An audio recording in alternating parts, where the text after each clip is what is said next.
In ancient history, you may have heard of powerful armies, forces so dominant they changed the fate of civilizations. Their victories were remembered, their enemies were forgotten, but among all of them, one question remains. Which army was truly the most powerful of the ancient world? To answer that question, we must look beyond legends and myths. Across the ancient world, only a handful of armies possessed the power to shape history itself. So let's begin the countdown. At number 5, the warriors of the Maya civilization. The Maya did not conquer continents or build a single vast empire, yet their wars dominated the ancient Americas for centuries. They fought not just for land or power, but to maintain cosmic order itself. That belief alone made their armies uniquely formidable. The height of Maya warfare emerged during the Classic period, roughly between 250 and 900 AD. This was not an age of global empires, but of rival city-states locked in constant conflict. For centuries, war shaped Maya politics, religion, and survival. The Maya did not fight on open plains or vast deserts. Their wars were shaped by dense jungles, narrow paths, and isolated city-states. Every battlefield was enclosed, unpredictable, and unforgiving. Here, geography itself became a weapon. Maya armies were organized around city-states, not a central empire. Each city maintained its own warriors, commanded by elite nobles. Military power was closely tied to political authority and religious leadership. Maya warfare focused on capturing enemies alive. Prisoners were taken for interrogation, ransom, or ritual sacrifice. Success in battle was measured by captives, not casualties. Maya armies were feared because defeat rarely meant a clean end. Captured warriors faced public rituals and permanent loss of status. Psychological pressure played a major role in Maya conflicts. Maya city-states fought frequent wars against neighboring rivals. Conflicts were limited in scale, but constant in frequency. Over time, this produced highly experienced and battle-hardened warriors. Maya armies never built an empire, but they perfected ritual warfare and psychological dominance. Their methods influenced warfare across the ancient Americas. Still, greater systems of power were yet to come. Ranked 4th on our list is the Spartan army of ancient Greece.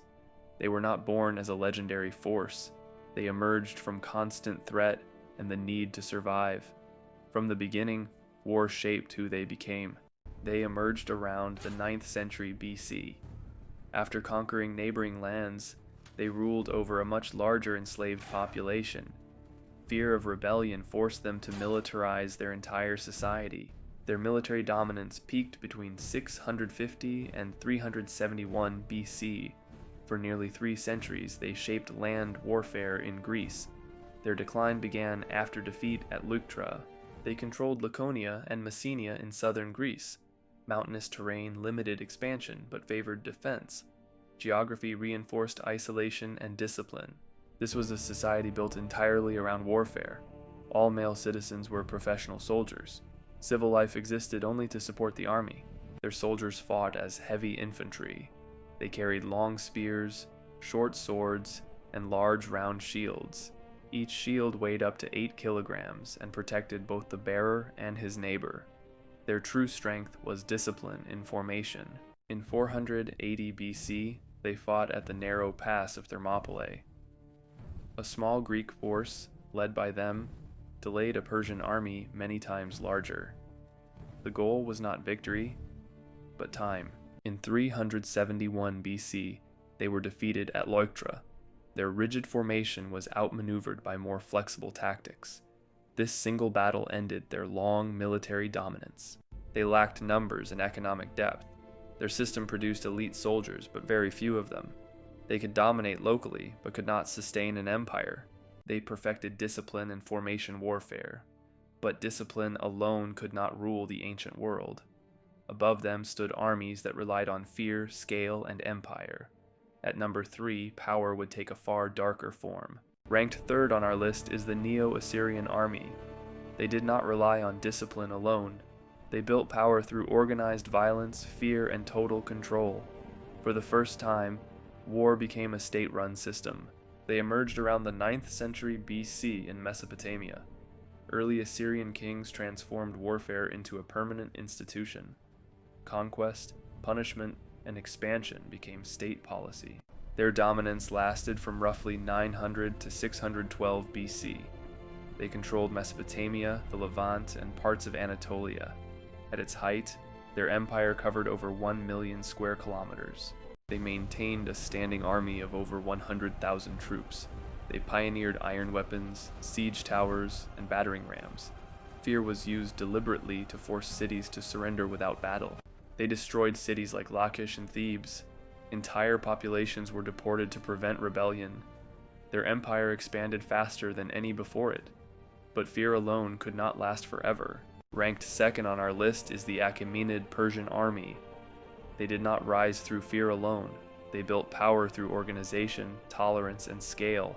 For the first time, an army operated across an entire continent. They emerged in the 6th century BC under Cyrus the Great. Instead of destroying conquered peoples, they integrated them. Local armies were absorbed into a centralized imperial system. Their dominance lasted from roughly 550 to 330 BC. They controlled territory from the Indus Valley to the Aegean Sea. At its height, the empire spanned over 5 million square kilometers. They fielded hundreds of thousands of troops when fully mobilized. Their strength lay in logistics, supply roads, and communication. The Royal Road allowed armies to move faster than any before. They fought major campaigns against Greece and Egypt. At Marathon and Salamis, their limits were exposed. Scale and organization created power, but above them stood one army that mastered all of it. Ranked first on our list is the Roman legion. They did not rely on a single advantage. They combined discipline, engineering, logistics, and adaptability. This was the army that mastered war as a system. They emerged during the early Roman Republic in the 4th century BC. Over time, temporary citizen armies evolved into permanent professional legions. Standardization replaced tradition. Their dominance lasted from roughly 300 BC to the 5th century AD. They controlled territory across Europe, North Africa, and the Near East. At its height, Roman military power spanned over 5 million square kilometers. Their soldiers fought as heavy infantry supported by auxiliaries. They used short swords, heavy javelins, and large rectangular shields. Roads, forts, and supply systems allowed continuous expansion. They defeated Carthage, conquered Gaul, and crushed repeated rebellions. From Cannae to Alesia, they learned, adapted, and returned stronger. No ancient army matched their ability to endure and evolve. 5 armies, 5 different paths to power, each shaped by its land, its enemies, and its time, but only one mastered them all. Power in the ancient world was never accidental. It was built through choices, discipline, fear, scale, or adaptation. Those choices decided who survived and who disappeared. History remembers victors, but it also remembers systems that worked. The strongest armies were not just brutal. They were organized, flexible, and relentless, but power never stays the same. Empires rise, empires fall. So the question remains, which force would dominate if these armies met today? This is the story of ancient power, and many chapters remain untold. If you want to explore them, welcome to Chronicles of the Unknown.